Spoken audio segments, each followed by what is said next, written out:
Y'all ready? Yeah. Let's go. Come on. Tiger Rag Radio is on the air. Let's crank this thing up. We're statewide, breaking down the latest happenings with LSU athletics. This is us. Hear from the coaches. Our time is now with LSU basketball. The players. Having fun and we working, baby. That's it, baby. The recruits. One way or another, we're going to make history. And those who cover the Fighting Tigers of LSU and the SEC. LSU is the best job in football. It's 2 hours of nonstop LSU talk. I came here to win. We're going to win immediately. Tiger Rag Radio is brought to you by Cummins. Cummins creates power solutions that the world depends on. Louisiana Beef Industry Council, Boudreaux's Electrical Services, and Louisiana Farm Bureau Federation.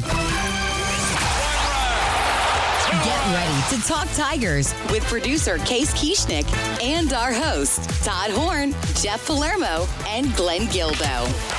Players that are better people than they are players. This is Tiger Rag Radio.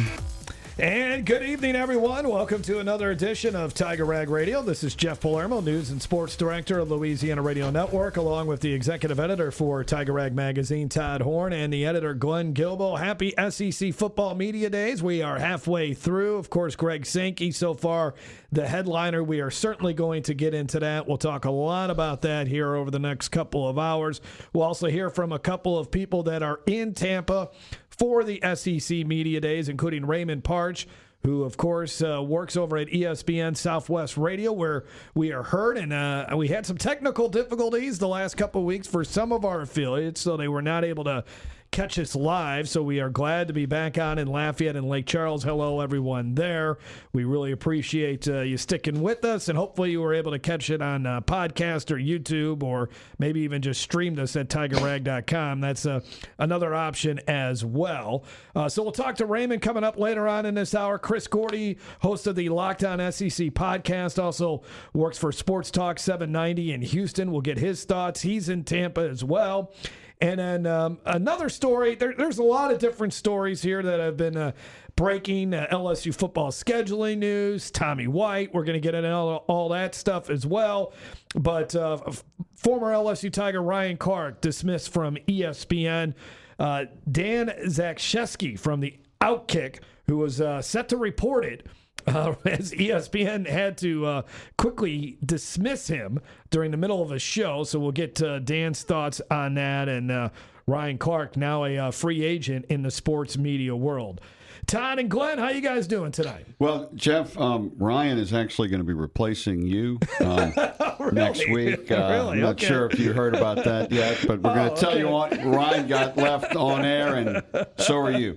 Well, actually, go ahead and sign off now. Yeah. Okay, all now, right. just real quick, Dan Zakshesky, he's a heck of a reporter, and Outkick, just so people know, a lot of people don't realize, it's really affiliated with Fox Sports. Well, really now Fox News. Yeah. And when you click on Outkick story, Fox comes up. So they that was really a cool story he did, along with another guy there, Bobby Barak. They were both reporting on that from different angles, and it's really some interesting stuff. But didn't mean to interrupt. No, go ahead. No, I'm a short timer here, so go. You can interrupt. Well, you're supposed to sign off. You're supposed to sign off.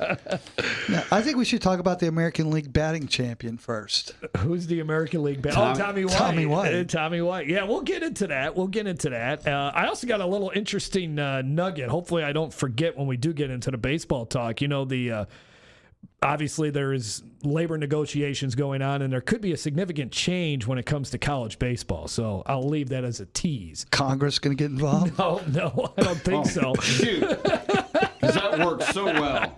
Yeah. Well, it's so amazing that Sankey and Petito are upset at what Congress is doing, because everybody told them that's what's going to happen. All right, so I guess that is a good way to segue into what we want to talk about. I'll let you guys start off here. Your impressions of what Greg Sankey had to say Monday to kick off SEC Football Media Days. Entirely predictable when it came to the Protect College Sports Act. I mean, the writing's been on the wall for weeks now. And I wrote a column today on TigerRag.com. It's all about Congress is now doing the best they can to keep the SEC at the table. He validated, Sankey did, the fact that there's serious consideration to walk away from the NCAA. And I think that's the biggest news. The rest of the SEC Media Days bores me. Do you think Greg would rather not walk away and instead get what he wants and stay? Yeah. Okay. Well, I agree, and I think what he was saying yesterday was kind of like finessing Congress, or kind of a poker game with Congress is what that is. I thought. Well, I think it's smart. I think it's negotiations, but I do think he is prepared. Yeah, and I think the Big Ten is prepared to walk away. And I know that's not a popular sentiment, and I know it scares the hell out of a lot of people, but and I don't think it's likely to happen right now. But I definitely believe that if they restrain them as much as they're still trying to do by keeping them from adding teams, limiting it and limiting the time frame that they can do that, and that hurts their media rights, and they're not going to stand for that. They're just simply not. Let's say they both split off. You got the Big Ten and you got the SEC. Well, then there's going to be a natural championship game every year. The Big Ten champion plays the SEC champion for the national championship. Yeah, it'd be like the AFC and NFC. Yeah, all right. Let's stop. But I'm serious. That might be the only way the SEC can make the freaking national championship game, because they can't make one the way it is now. This talk of breakaway just needs to stop. Well, it's not going to, because it will kill college athletics. Well, it'll kill it the way that you've seen it for and the way we've all been used to it, but it's different now. This is not the same game it was 3 years ago. But will it be better or worse? I'm not saying it'll be better or worse. I'm saying it's different now. Yeah, he talked about all this enforcement stuff, Mr. Transparent SEC Commissioner. How come he didn't, in his 43 minutes, explain? He's talking about we want everybody to play by the same rules. Yeah, they do. Well, but that's not the reason why he. First of all, he does not. When is the SEC ever going to investigate anything, enforce any rules on their own? They love the fact that they can sit there and tell the NCAA, it's the NCAA's fault, it's this and that. The reason the SEC and the rest of the Big Ten and the rest of college football wanted Congress's intervention is so they want the antitrust protection, and they want conformed rules, and that's it, and that's all.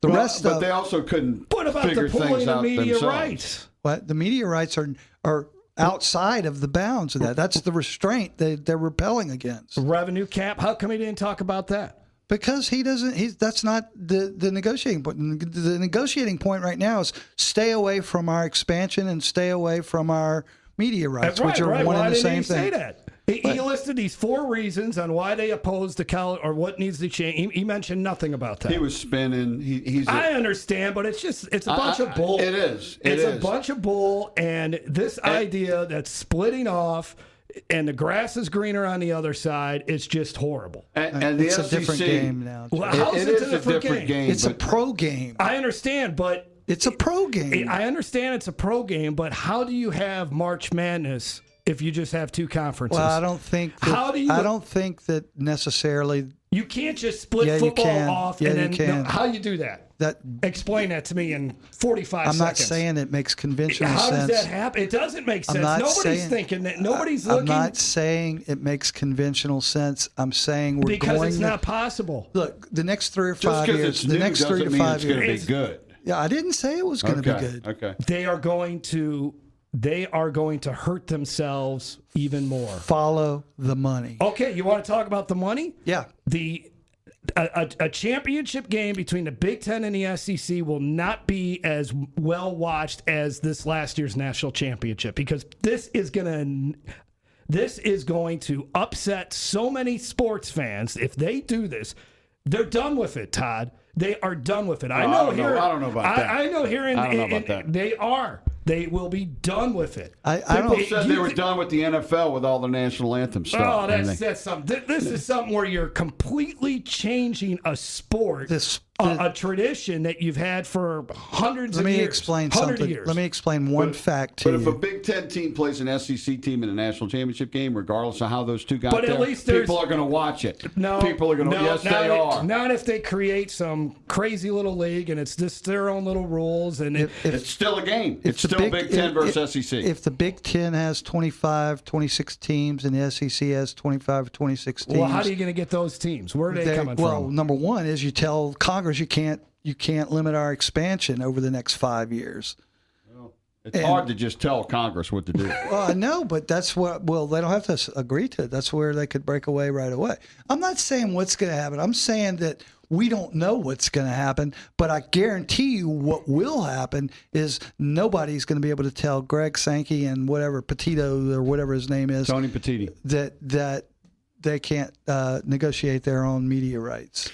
Well, Tony Petitti and Greg Sankey, I think their big problems is they're trying to solve and fix some of the issues that involve all of college football, but they have dual motivations because they're trying to keep their conference, and that's not going to work. Because in the NFL, like Verge told us a couple of times, the NFL is all together Monday through Saturday, okay, and then they play the games, but they're all together, and they've got their media rights in a good system, you know, and they don't have an owner that makes those decisions. They have a commissioner. And Tony Petitti and Greg Sankey, particularly Sankey, I just don't think they can think big enough. But Petitti is much more qualified than Sankey is.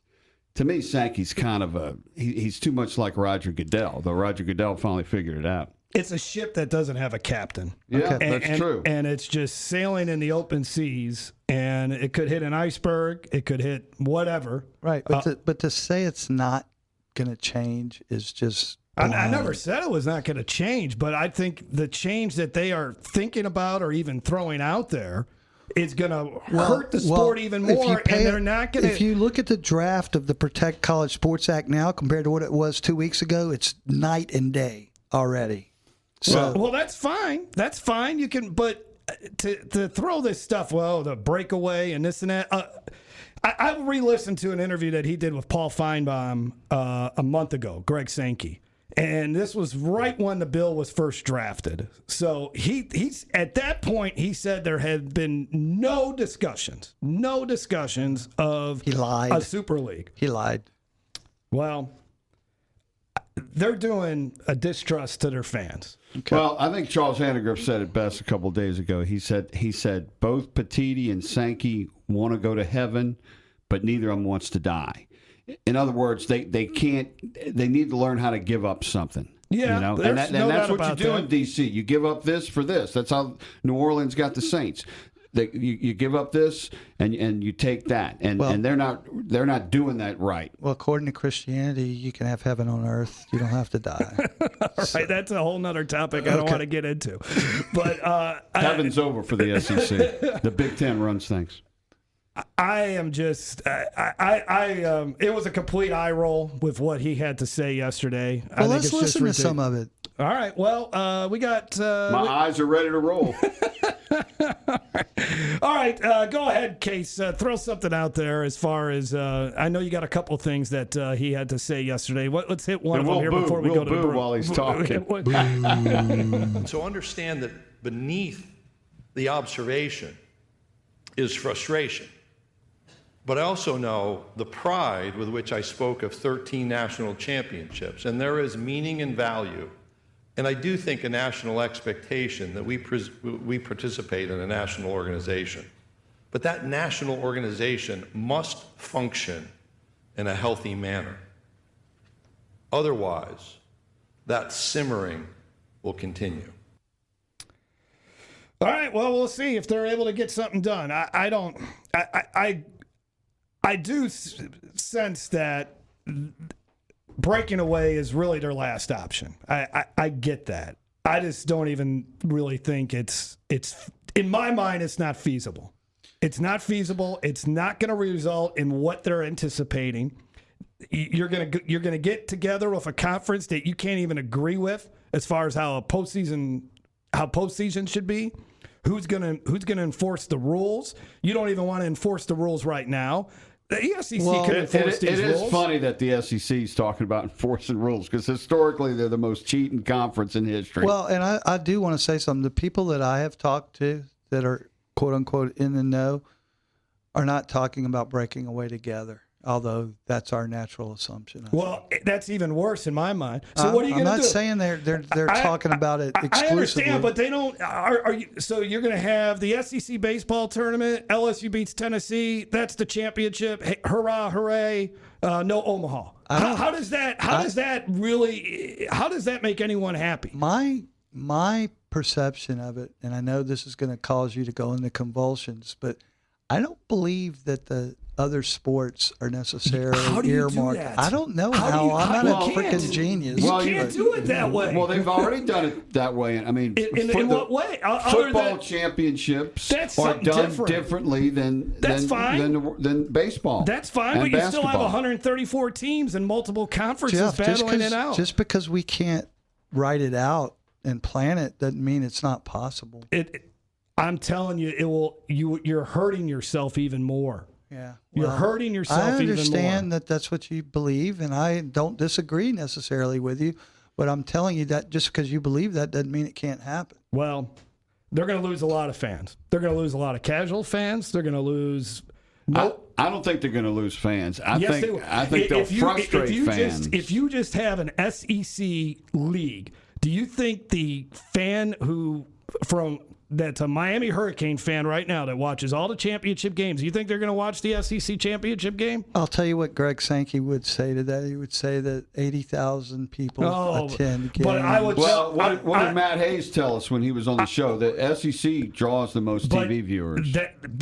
That's fine. That's under this environment. SEC versus SEC. It would be a different.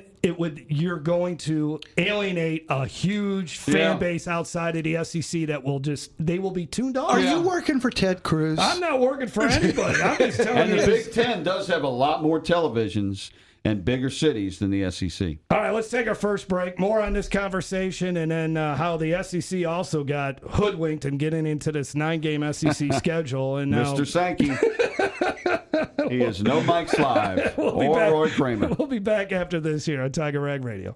I'm Richard Fontenot, president of the Louisiana Farm Bureau Federation. My brother and I grow rice, soybeans, and raise crawfish on our farm in Evangeline Parish. For a fourth-generation farmer like myself, Louisiana Farm Bureau is as much a part of my life as checking traps or harvesting rice. Our organization is more than 145,000 members strong, and we've been around for more than 100 years. The Louisiana Farm Bureau spans generations, and we want you to join our family. Visit lafarmbureau.org. The Louisiana Farm Bureau Federation, the voice of Louisiana agriculture. Tiger Rag Radio is back.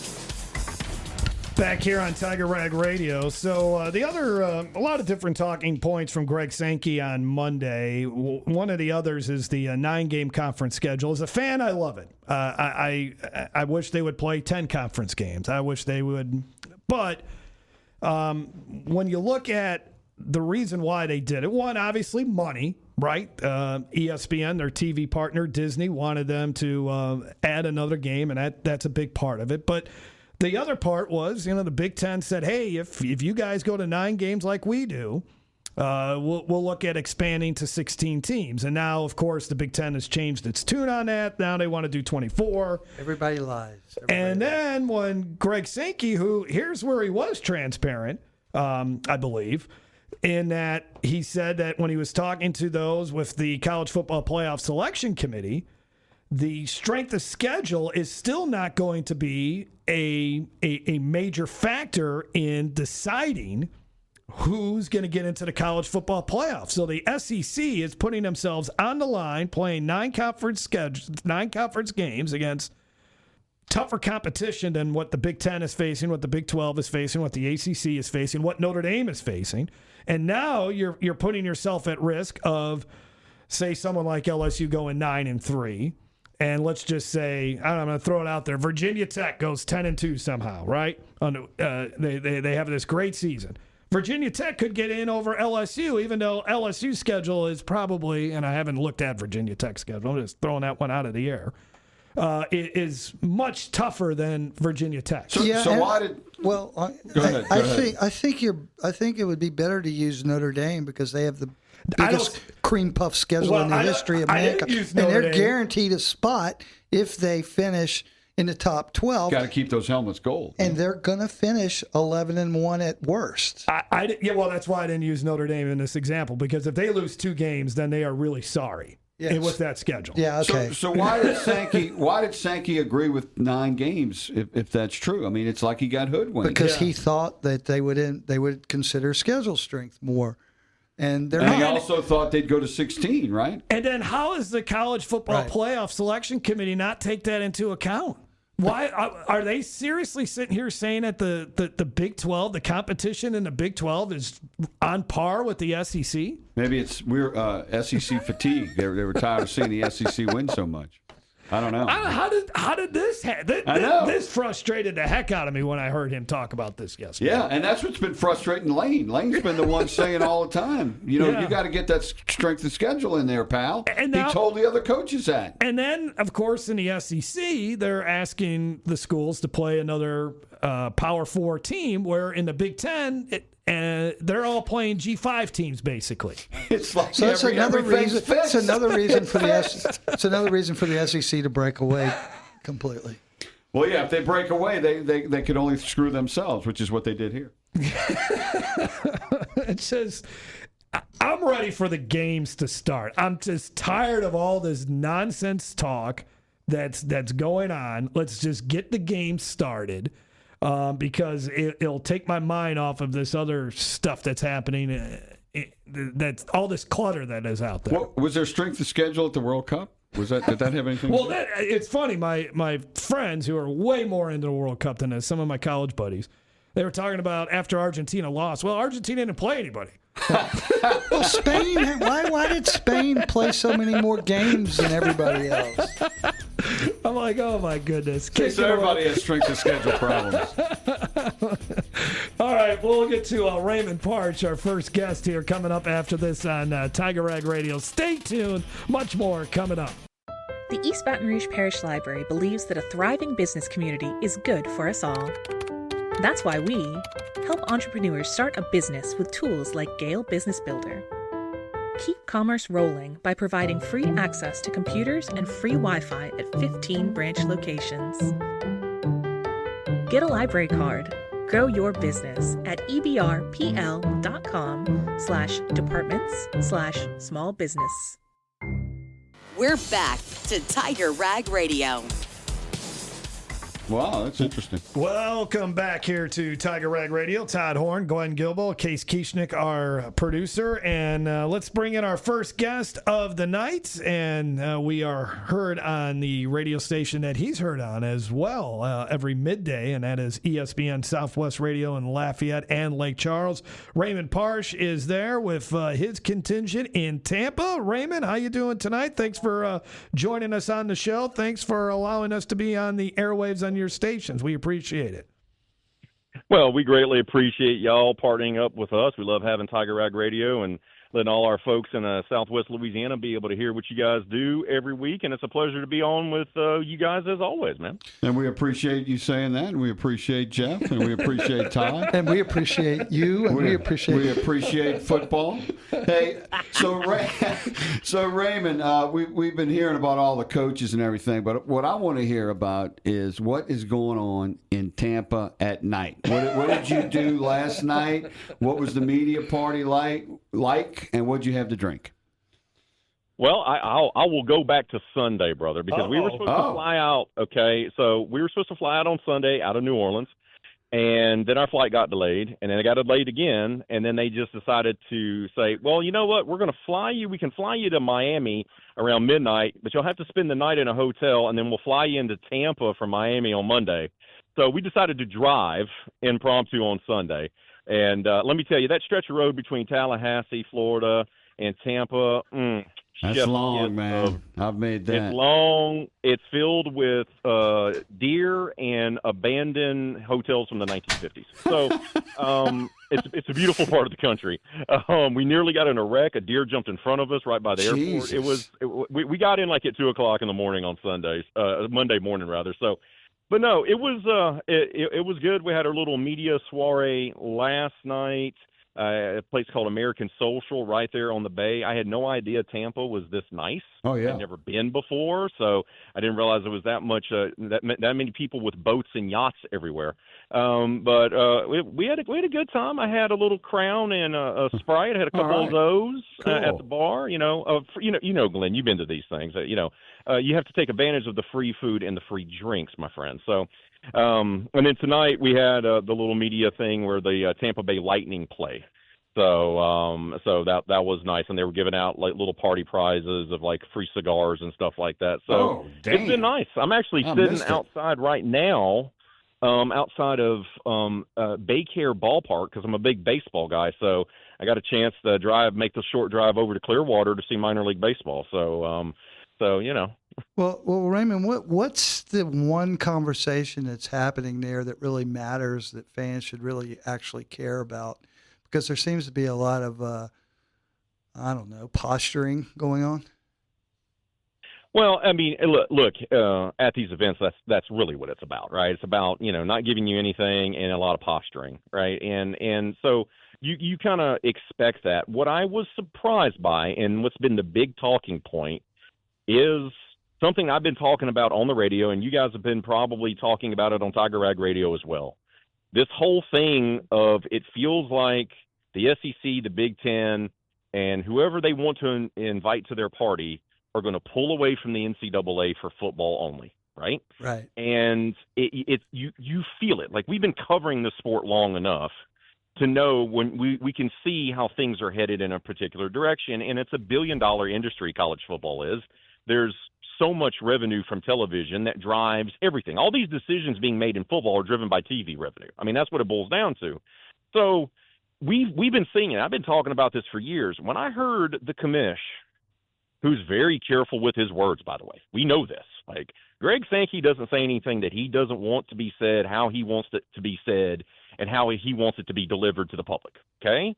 And when he goes up there in his opening address, he opens up media days, and he mentions that, there's been real conversations had about them going out on their own. Right. And that, he would prefer those conversations not be seen on the ticker the next day and everything else like that. Like that stood out to me. Like, that set the tone for this media days. Yeah, you're right. Because often he would have dispelled that rumor, but he welcomed it. He welcomed it. Excellent. And he didn't. And then, so he puts that out there. And, I have him scheduled to come on the show on Thursday, so I'm going to ask him to follow up about that. But then when you hear Kirby Smart this morning echo that sentiment and saying that this is something that he's been talking about or wanting for a couple of years, that tells me that this is going to happen quicker than we thought it was going to happen. Like, if the power brokers in the mighty SEC and the man who leads the most powerful conference in college athletics, if they're having legitimate conversations about this, and they've been doing it for years now, and now they're telling us about it, a room full of scoundrels, media folks, if they're telling us all this tells me that I would go on a limb and say that there's a framework already being put in place. And I thought it was 10 years away. I think by the time we get to the 2030s, that SEC, Big Ten, and whoever else they want to decide to bring to the party are going to have a football league that is not affiliated with the NCAA. And the interesting thing about what you just said, because we had a previous discussion in the first half hour of Tiger Rag Radio tonight, and Jeff had a coronary when I tried to explain to him that it's possible it could be still could football, be leverage though. Football, might just be leverage. Yeah, but it could very possibly, just like Raymond just said, happen. But he's the next talking few down years. The road, yeah. Yeah, and that's what we're talking about because that's when the TV contracts expire. But whatever. The point is it could be football only. Could you explain that, how it could be football only in your mind? Well, because football is the driving force for everything. And the football, I bring this up all the time to folks. I go, do you ever notice when you look at the national championship trophy in football, whether it's with the playoff or whether it was with the BCS, you ever never notice you don't see the NCAA logo prominently placed anywhere, if at all? Yeah. Yep. That's been going on for decades. Right. It's already separate. Right. It already is separate. Now, they lean on the NCAA for a lot of things, right? But they believe that they have the amount of money to, they use the lazy term, and it's been used out there in the last year or so. Well, NFL 2.0. I don't think that's what they want, okay? They just want to run college football the way they want it run. You understand what I'm saying? So they want to put in the rules that they want to put in for eligibility. They want to put in the rules that they want to put in for NIL. They want to put in the rules they want to for how many times a player can transfer, coaches' salaries, they academic requirements. They want to dictate and control all of that. But can they even agree on the rules, Raymond? They can't. That's why they went crawling that's why they went crawling to Congress to do that. And that's correct. So I don't think they are smart enough to pull it off without destroying. Well, no. They're smart enough, Jeff. They're smart enough. Their egos get in the way, and there's a difference, right? Intelligence has nothing to do with your ego, right? Because everyone believes that they're right. What has to happen to make this, to expedite the process, is that the SEC is going to have to get all their people on board, and they're going to have a unified approach to this, and then they're going to have to find a dance partner. And if they find a dance partner, and we assume it's the Big Ten, even though they bicker about things already now, right? But let's just say the SEC they have talks with the Big 12, and the Big 12 says, the exact way that you're talking about doing things with NIL and transfer portal and academic requirements and so forth and budgets and all this stuff, we're on board.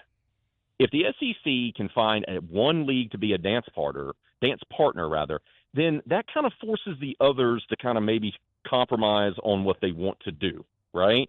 That's the messy part of this. That is the one, I agree with you. That's the one hiccup on this. If the egos in the room from the Big Ten, the Big 12, the SEC, and you would assume the ACC and Notre Dame, if they all can put their egos aside to say, this is what we really want to do, because they really want to run college football because it's the one that makes the most money. Look, you guys know this. Glenn reports on this. Tiger Rag reports on this. Okay, football, even when a football team is terrible, they make money. They make money hand over fist. Okay, the other sports can't say that. That's true. So people ask me on the street about this. They're like, well, what about, at LSU, what about women's basketball? And I go, if they can make a ton of money and keep generating a ton of money, they'll leave women's basketball to just be governed by they don't care about those other sports. Football is its own entity. It survives on its own.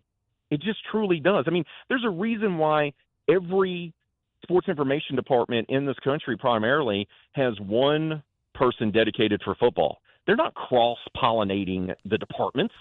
Okay, over at LSU, you get Kent Lowe. He helps out with football, helps out Bonnet, but he's your primary men's basketball. But Michael's the one that runs the SID department for football. That's true. You understand what I'm saying? They're already a separate entity as it is. And so they don't care about that, and they'll let the rest of the sports be ran by the NCAA. And that's what they'll do. So when it comes to the game itself, what's the biggest news out there about the SEC right now? There's a lot of buzz. A couple of things have surprised me about, I keep hearing stuff about Josh Heupel being on the hot seat at Tennessee. And I go, okay, y'all remember what Tennessee was before he got there, right? For a good stretch. They weren't very good. Do you want Derek Dooley back? Right? Is that what you're wanting? You know what? They went to the playoffs 2 years ago. But Raymond, his winning percentage is worse than Brian Kelly's. But I understand your point. They because of the bad coaches that he came after, he's seen in some circles as pretty good. Okay, like compared to Derek Dooley Correct. And so forth. But really, he's been pretty average, is how I see it. And if he has another average type season like last year, he could be on the hot seat. Maybe not right now, but he could be. Not right now, but a year out. And I think that's a fair point. They have a big question mark at quarterback too. How are they going to go with that? And he's terrible at getting quarterbacks. He's like a quarterback guru, and he can't get them. He can't find them. He's supposed to be, he's supposed to be the guru. So, but I was interesting. Obviously Tennessee went day one. But it was interesting that, of course, a lot of talk about Shane Beamer being on the hot seat. But let me tell you, the talk, every national person that's walking through the hallways is making sure to even tell janitorial staff that they think Lane Kiffin should be winning a national championship or playing for one in year one. If not, it's a massive disappointment. And I just smile and I go, really? Yeah. Okay. Yeah. Hey, Raymond, thanks a lot, man. We appreciate your time. Thanks for checking in from Tampa. We'll have to get you on again soon. Anytime, brother. Y'all have a great show. All right, Raymond Partsch from ESPN Southwest Radio. We'll take a break. More of Tiger Rag Radio right after this. This is Tiger Rag Radio. They're all the way up. Back here on Tiger Rag Radio, Jeff Palermo along with Todd Horn and Glenn Gilbo. We were just talking to Tennessee with Raymond Partsch from ESPN Southwest Radio in Lafayette and Lake Charles. So far, Case, there's two good clips that are up for, I guess, best sound bites of the week.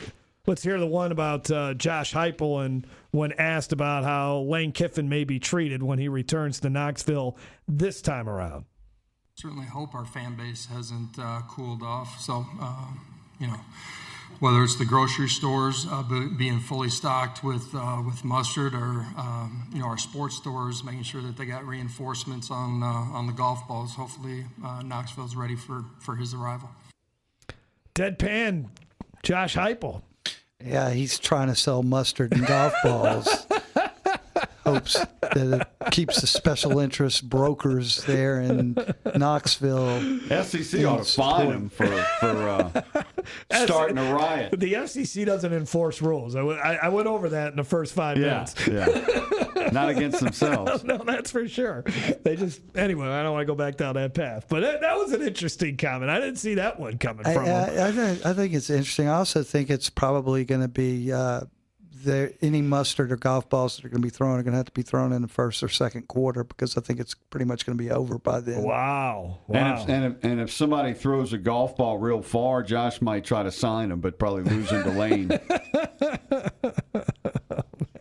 November 21st is when LSU is at Tennessee. It'll probably be cold there. Yeah, it could be. Could be. Last time LSU was at Tennessee, that was when that crazy rainstorm came, and Ed Orgeron was all he had was his typical polo shirt, and did he take off his shirt? No, he did not. But he was that was a beating. What was that in 2020? You're talking about, or 21? Was that in 18? Wasn't it in 18? Oh, before the championship. I'm sorry. Yeah, I think it was in 18 was the last time they've been to Tennessee. Wow, okay. That sounds about right. Yeah. Will Stein, LSU facing Kentucky in October. This was an interesting soundbite from Will Stein on why he thinks the Wildcat football program can win and win at a high level. I think because of me, to be honest. Because of me. I think I know what it takes. I've seen it at the highest levels. I know what it takes to recruit at this level. And you just got to believe, man. You just got to put the ball down and play. Wow, that's interesting. That's a different version of Clark Lee. Remember when Clark Lee came out and said we're going to contend for the national championship? But I tell you, he's sticking to it, man. He's done a lot better than people thought he would. Clark Lee is Vanderbilt's coach, by the way. Well, everybody knows that. Well, no, not everybody. Well, Brian Kelly's does. Yeah, Brian Kelly definitely does. But I like the moxie. I like you got to come in. I would say Kurt Singetti my response has this kind of ego about him, so it worked for him. Let's see if it works. Good. I think he should have an ego. I think he should have confidence, and I think he should have hired a different offensive coordinator. You did smirk right when you heard that, as did I. But I thought it was a pretty cool comment. I tell you though, none better than this is going way back for you young boys can remember, but in the 1985 or 86 SEC Media Days in Birmingham, Emory Ballard was the coach at Mississippi State, and he came out and said, "We're going to win the SEC." I mean, and everybody, and I think he got fired that year.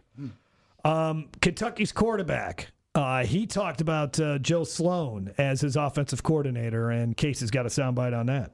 He's one of the main reasons that I'm at Kentucky.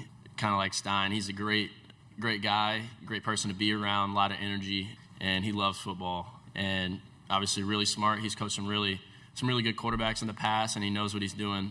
That is Kenny Minchey, who is the Notre Dame transfer that's now the starting quarterback at Kentucky. That sounded a lot like Garrett Nussmeier. Those are the things he would say about him. Well, here's some advice to Kenny. Don't let him call plays. and Garrett's on the phone to Kenny. Transfer the next window. All right, let's take a break. We'll wrap up hour number one, a lively hour number one. Chris Gordy will join us, Lockdown SEC podcast host, coming up in the next hour. Also, Dan Zakshesky. I think I'm saying that right. Dan Zakshesky. He will join us, talk about Ryan Clark being let go at ESPN, along with several other prominent on-air people over at ESPN, including Carl Ravitch, who's been calling SEC men's basketball and, of course, calling games at the College World Series. He was let go today as well. So he's a good one, too. We'll take a break. More of Tiger Rag Radio after this. How you doing? This is Snoop Dogg. Tiger Rag Radio. Ladies and gentlemen, boys and girls, you are tuned in. Talk LSU sports, interviews, opinions, and your calls around the Tiger Nation. Baton Rouge was a life for me. Home with LSU Tigers. Now more Tiger Rag Radio. We love to score and get highlights and championships and play to win. Tiger Rag Radio. All right, back here on Tiger Rag Radio, we spent the first hour talking a lot about the comments of Greg Sankey and the legislation that they are seeking out of Congress. There has been a development about that, that actually probably broke when we were on the air. Senator Tommy Tuberville, of course, the former head football coach at Auburn and Ole Miss, has sent a memo to Republican legislative directors today. And he is telling them to oppose the Protect College Sports Act and instead approve a bill that only regulates eligibility, basically the 5 for 5. You got 5 years to play 5 years. And the one-time exception for transfers where you can transfer once without having to sit out. And then he says the legislation would also restore enforcement. So nothing about pulling media rights, nothing about trying to limit conference expansion, just the bare bones. Basically, this is what SEC Commissioner Greg Sankey is looking for. Well, I'm sure Tommy has some allegiances to the SEC. He spent most of his career there, so that's probably a smart move by the SEC if Sankey orchestrated that. I'm sure he had something to do with it. Why do you think just trying to maybe push the media pool argument to next year, or to just keep them out of it, or keep what do you them think out of it for right now? Right. And he does say, and I read a little bit of the letter there during the break. He says college athletics does not need a federal takeover. They don't need all these kind of. This is. The thing that but yet they're the ones that went into it. That's what gets me. Sankey and Petiti went into it. Now they're saying, "Oh, wow." Yeah. Well. All right. So then we'll keep our eye on that. Chris Gordy from Locked On SEC podcast, the host of that show that you can download every day, Monday through Friday. He will join us when we come back. So stay tuned for that, as we got to take a break for the top of the hour break. This is Tiger Rag Radio. Thanks for listening. We got one more hour to go, so a lot to get to here on the show.